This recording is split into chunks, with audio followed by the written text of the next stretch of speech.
ਆਪੇ ਸੱਸੀ ਮੰਝਾ ਲੇਟਦੀ ਸੈਨੂੰ ਮਾਰਦੀ ਚੱਕੀ ਵੱਲ ਸ਼ੈਂਤਾਂ। ਦੋਸਤੋ ਇਹ ਜਿਹੜਾ ਗੀਤ ਸੁਣਾ ਕਰਦੇ ਹੈ बड़ा रस भरोचा गीत है। साल कुतै भी ग्रां दे विच ब्याह कारज कोई होना ते खास करियै जिल्लै ओह धमाचड़ा पाउंदा हा ते ग्रां दी जनानी किट्ठी होई है इस गीता ही गाना ते कन्नै नाच गाना भी हुंदा।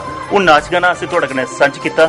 एक नवीं चूड़े वाली नूंह बैठी दी है जिसी अज चक्की पर जुगड़े दा हस्सा सुनना है ओहदे कन्नै गल कत करने ओहदे मन दी गल भी तुहाडे कन्नै सांझ करने दी कोशिश करने। केह् नां जी तुहाडा? अंजलि। अंजलि जी उ'आं चूड़ा लिशका दा किन्ना चिर होया ब्याह होए? 3 महीने। 3 महीने। 3 महीने च पहली बारी चक्की हत्थ लग्या होना। उ'आं बाकी कम्म धंधे भी लाया जां खाली चक्की पर गै चलाया? खाली चक्की ही हत्थ लग्या।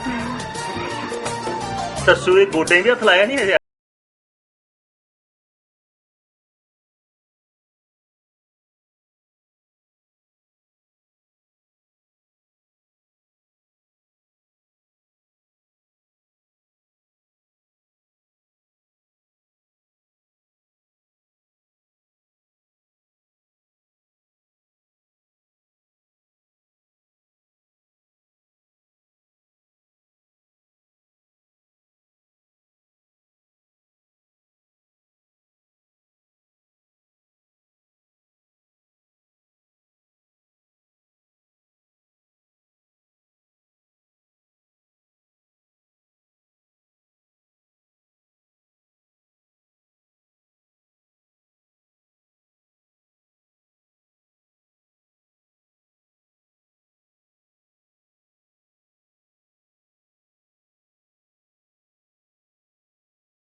जिक्र किया दाजा च आए दा हुंदा खाली इंतजार हुंदा एक टुक भड़की दा ते उस दिन भांडे टिंडे चुक्कियै पक्क हो जाना।